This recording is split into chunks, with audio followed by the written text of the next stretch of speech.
Mes observations sur le terrain m'ont montré que les organisations qui disposaient d'un système de management de la qualité robuste ont eu l'occasion de démontrer une meilleure efficacité dans leur opération et dans leur capacité d'ajustement pendant la crise sanitaire.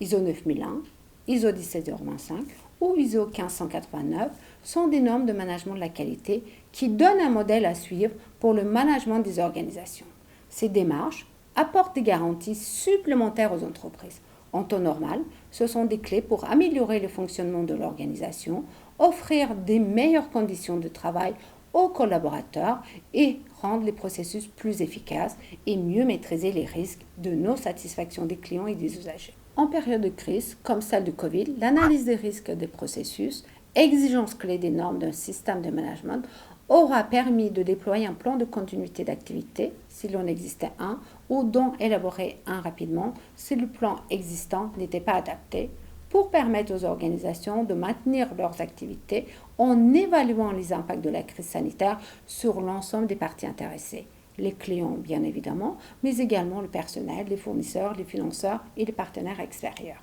Naturellement, ça aura été possible que pour les entreprises qui ont pu conserver une partie au moins de leur activité. Ce plan de continuité d'activité a dû s'appuyer sur les piliers suivants: la continuité transparente des services dédiés aux clients, la capacité de mutualiser les ressources pour faire face à la crise, la mise en place d'un dispositif agile,